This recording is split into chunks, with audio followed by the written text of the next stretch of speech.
My name is Charlie, a worn-out 34-year-old warehouse worker who inherited my childhood home from my late parents. The creaking floors and flickering lights were a familiar comfort as I trudged back home from another exhausting day at work. Unloading a delayed shipment had kept me in the warehouse well past my usual hours, leaving me drained and longing for the solace of my weathered sofa. The evening settled in with an eerie stillness, the subtle chill of autumn seeping through the cracks in the windows as I surrendered to the embrace of restless slumber. But the haunting echoes of an insistent knock shattered the fragile peace, jolting me from the edge of unconsciousness. My steps faltered as I approached the door, my mind clouded with confusion as I peered through the peephole. There, on the threshold, stood a small figure cloaked in a tattered witch's garb, her pumpkin-shaped bucket clutched in tiny hands. A sense of unease crept into the recesses of my mind, the realization dawning upon me that today was Halloween, and I had neglected to prepare for the annual tradition of distributing candies to the neighborhood children. With a sinking heart, I chose to ignore the persistent knocking, my guilt and exhaustion overshadowing any semblance of festivity. The child's voice, muffled by the barrier of the door, beseeched me to open, insisting that she knew someone was home.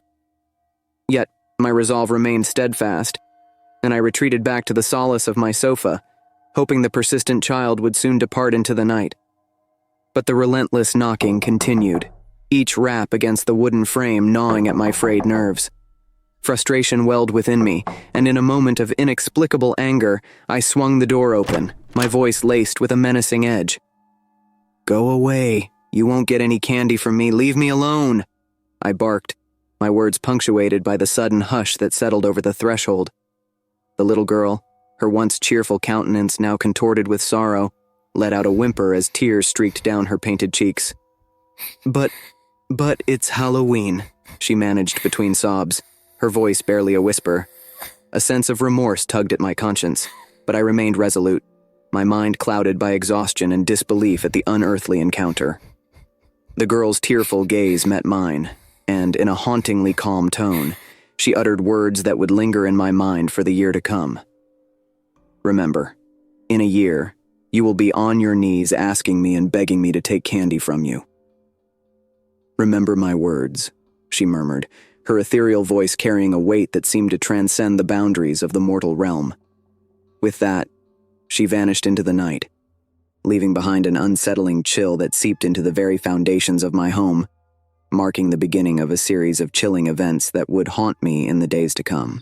The days that followed the haunting encounter with the ghostly girl seemed to blur into a relentless nightmare, the echoes of her parting words lingering in the corners of my consciousness, like an ominous prophecy.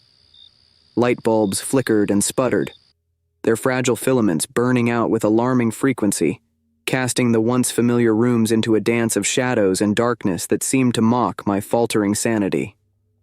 The incessant hum that pervaded the stillness of the night insinuated itself into my thoughts, a disconcerting reminder of the unseen forces that now roamed the sanctity of my home. Each step across the worn floorboards resonated with an unsettling creak, a discordant melody that seemed to weave itself into the fabric of my existence, eroding the fragile peace that had once enveloped my humble abode. As the weeks turned into months, the tendrils of misfortune tightened their grip around the fringes of my life, each day marked by a series of inexplicable mishaps that seemed to defy rational explanation. My boss, with a solemn tone that betrayed his discomfort, delivered the news of my termination, citing dwindling office projects and a need for downsizing as the cause of my sudden dismissal.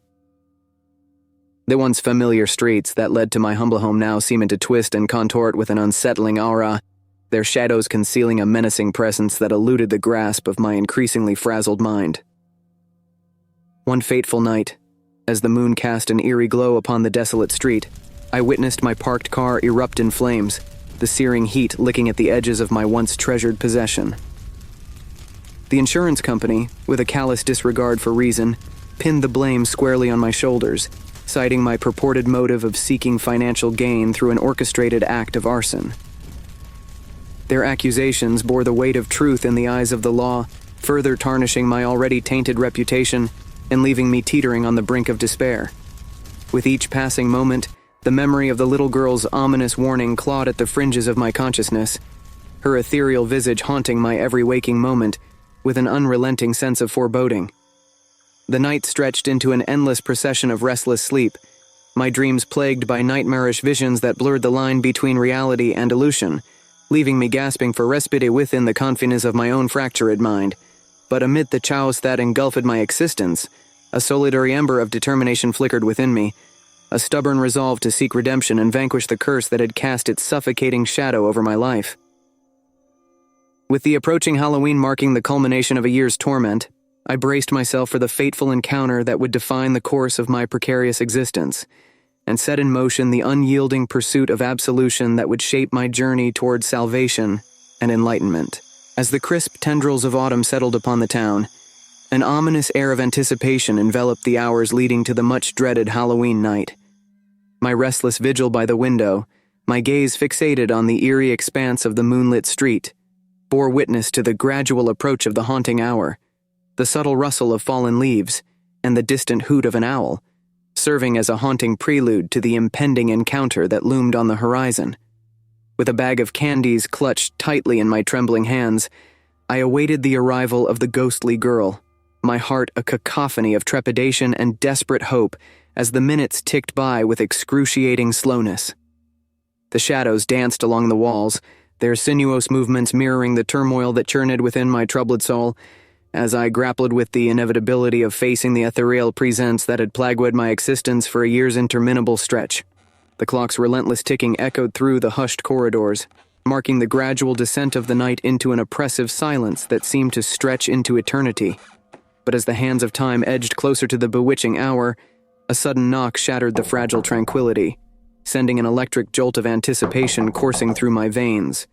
With a trembling hand, I turned the doorknob, the creaking hinges heralding the arrival of the specter that had haunted my every waking thought. There, on the threshold, stood the little girl, her spectral form draped in the same witch's costume that had sparked a chain of events that had forever altered the fabric of my existence. Before she could utter a word, I fell to my knees, the weight of a year's torment bearing down upon me as I extended the bag of candies in a desperate plea for forgiveness. Tears streamed down my cheeks as I begged for the curse to be lifted, my voice choked with a sense of remorse that had festered within me since the fateful Halloween night. The ghostly girl regarded me with a gaze that seemed to pierce through the veil of my soul, her eyes softening with a semblance of understanding as she accepted the offering. "I told you that you yourself would beg me on your knees to take them," she whispered, her ethereal voice carrying a gentle reassurance that belied the weight of her previous warnings. "Well, okay. I'll forgive you this time, but next time you won't get rid of me so easily." With those final words, she dissipated into the night, leaving behind a lingering sense of absolution that infused the air with a newfound sense of tranquility. As I rose from the cold embrace of the floor, a flicker of hope ignited within me, a sense of renewal that breathed life into my shattered spirit, marking the beginning of a journey toward redemption and the reclamation of the life that had once been torn asunder by the chilling grasp of the supernatural. In the aftermath of the spectral encounter, a newfound sense of peace settled over the confines of my once turbulent existence. The echoes of the ghostly girl's parting words serving as a poignant reminder of the precarious balance that existed between the realms of the living and the departed. The oppressive hum that once plagued the stillness of the night now faded into the recesses of memory, its haunting melody replaced by a delicate tranquility that infused the sanctity of my humble abode.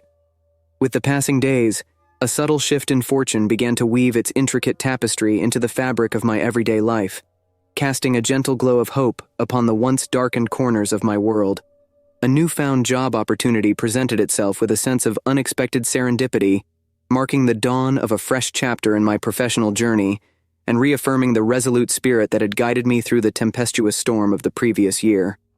The lingering cloud of suspicion that had tarnished my reputation with the insurance company suddenly dissipated, its departure heralding a re-examination of my case that culminated in a resolute declaration of my innocence and an exonerating resolution that served as a testament to the capricious nature of fate.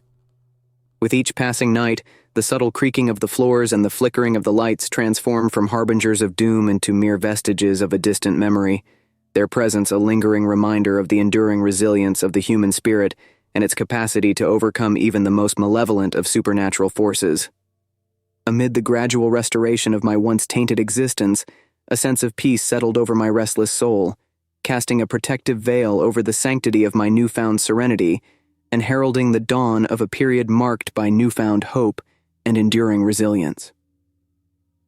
As the night stretched into an unending procession of restful slumber, I found solace in the gentle rhythm of dreams that wove themselves into the tapestry of my consciousness, painting vivid landscapes of tranquility and renewal that served as a testament to the enduring power of the human spirit in the face of insurmountable odds. And as the months turned into years, the memories of the ghostly encounter faded into the annals of time, their impact softened by the passage of seasons and the gentle embrace of a newfound love that blossomed within the confines of my healing heart. With the passing of each Halloween, I continued to honor the traditions of the past, my bag of chocolates serving as a silent tribute to the enduring bond that united the world of the living with the enigmatic realm of the departed.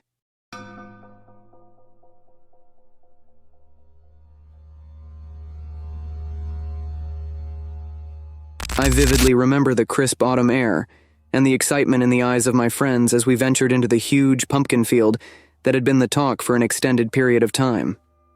We were drawn to this mysterious field, shrouded in riddles and secrets. The thrill of exploring it in the evening, when no one could stop us, was too tempting to resist. We've been pondering the perfect day for quite some time now, and we haven't found anything more fitting than heading to this field on Halloween. Finally, the moment arrived and my friends and I set out to conquer the vast expanse of this pumpkin field. As we entered, we realized it was even larger than we had imagined. Despite the scary stories about this field, we were determined to uncover its secrets for ourselves. The pumpkin vine twisted and curled like serpents, leading us deeper into the heart of the field where the pumpkins lay nestled amongst the tendrils, their vibrant orange hues casting an ethereal glow in the fading daylight. As we ventured deeper, the laughter of my companions appeared to diminish, giving way to an unsettling stillness that enveloped the area like a dense veil. There were a huge number of trails through the pumpkin field twisted and turned, seemingly rearranging themselves before our very eyes. After about 20 minutes of walking through the field, I suddenly discovered that the plants around us had become as huge as a forest. As we ventured deeper into the unknown, a sense of unease began to settle upon us. The realization struck me like a bolt of lightning. We were lost, with no clear path to lead us back to safety. Our surroundings were a labyrinth of tangled pumpkin vines, stretching as far as the eye could see. Countless pumpkins of varying sizes loomed ominously, adding to the eerie atmosphere that enveloped us. A surge of panic gripped my thoughts, threatening to consume my every rationality. The realization that we had strayed from our intended path sent shivers down my spine. The sun, now descending towards the horizon, transformed the sky into a canvas of fiery crimson and shimmering gold. Its fading light cast elongated shadows that twisted and twirled, their macabre dance adding to the already foreboding atmosphere that surrounded us. The pumpkins, formerly joyful representations of the time of year, now presented a sinister appearance, with their smiling visages twisted into threatening smirks that appeared to track our every action. Murmurs originated from the vicinity, carried by the mild wind, their utterances incomprehensible yet imbued with an ominous caution that sent a shiver down my back, causing the delicate hairs on my arms to rise. In our pursuit of an exit, we stumbled upon a clearing with unusually large pumpkins, each one emitting an otherworldly energy that cast an eerie glow upon the ground. The atmosphere became heavy with an unmistakable sense of foreboding, and the ground beneath our feet appeared to shift and churn, engulfing our footsteps and erasing any trace of the path we had previously followed, as if the very earth itself sought to erase our presence. A faint voice, barely audible at first, called out from the depths of the field, beckoning us to join the forgotten souls that had once roamed these very grounds. It spoke of the curse that had afflicted the field, a curse born from the unquenchable anger of those who had been wronged and abandoned. Their spirits, for one by one, my companions gradually vanished into the depths of the field, their cries fading into the night as they were engulfed by the earth itself, leaving behind only echoes that resonated through the recesses of my thoughts. The tendrils of the pumpkin vines coiled around my ankles, pulling at my garments, attempting to claim me as their possession, their touch frigid and agonizing, leaving welts on my skin.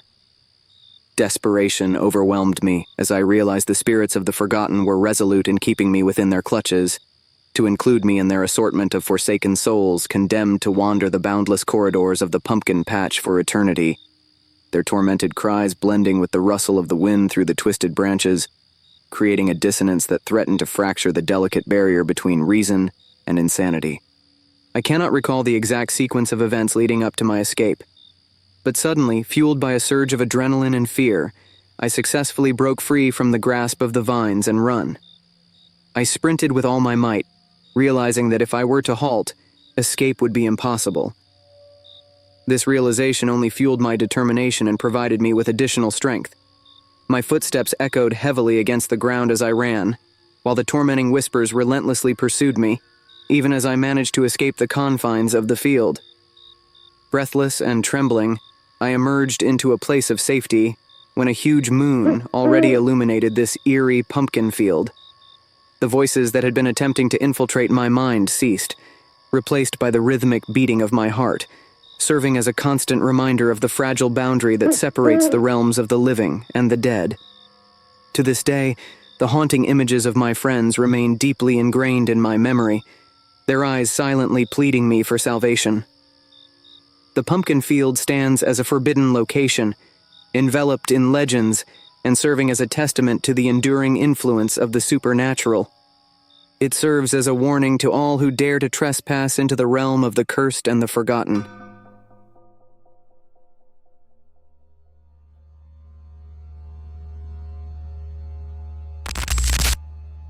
I stumbled upon it by chance, the old mask hidden in the dusty corner of the antique shop, nestled among forgotten relics and faded memories.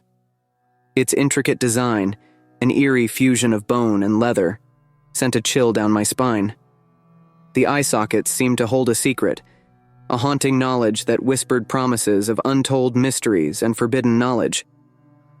Curiosity got the best of me, and I decided it would be the perfect addition to my costume for the upcoming Halloween party. Little did I know that my choice would lead me down a path of unending terror, a path woven with the threads of the supernatural. As the night of the party arrived, I donned the mask, feeling a strange sensation crawl up my skin as the ancient material settled on my face. At first, the event seemed like any other, with laughter, music, and the flickering of candlelight casting ominous shadows on the walls. But as the hours wore on, a sense of foreboding enveloped the festivities, seeping into every corner like a dense fog. I caught glimpses of figures lurking in the periphery of my vision, silhouettes that faded into the darkness when I turned to look. Whispers brushed against my ears, soft yet sinister, hinting at an otherworldly presence drawing closer with each passing moment. The air grew heavy with an unidentifiable scent, a mixture of decay and something more sinister, something that clung to my senses like a curse. In a moment of courage, I removed the mask, hoping to rid myself of the unsettling sensations. Yet as the mask left my face, a cold hand seemed to grasp my shoulder, its icy fingers sending shivers down my spine. I turned around expecting to confront some physical entity, but there was no one there. My racing heart pounded in my chest, drowning out the sounds of the party around me, leaving me alone in the suffocating silence. I slipped the mask back on, desperate to shake off the terror, to hide behind the false face it provided. But the moment it touched my skin, I felt a surge of energy coursing through me, as if the mask itself had fused with my essence, binding me to a fate I could not comprehend. Shadows lengthened, and the air grew heavy with a sense of impending doom, the weight of the ancient curse settling upon my shoulders like a mantle of despair. I knew then that the mask was not a mere costume but a conduit to a world beyond our own, a world hungry for souls to claim as its own. Since that fateful night, every Halloween, the mask resurfaces, beckoning to me from the depths of my closet, its malevolent presence growing stronger with each passing year. Its gaze follows me, even in the light of day, a silent reminder of the thin veil between our reality and the darkness that lurks beyond. Even now, I can feel its pull, the lure of an unending ghastly dance, urging me to don the mask once more and embrace the haunting mysteries it holds within, threatening to consume my very being in its relentless pursuit of the unknown.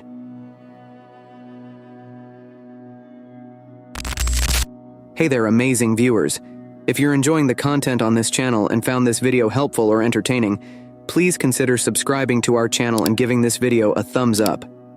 Subscribing is a fantastic way to stay updated with our latest videos, and your support through likes helps us reach a wider audience.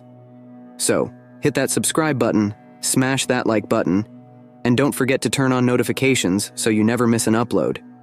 We appreciate your support, and it helps us continue creating great content for you. Thanks for being part of our community.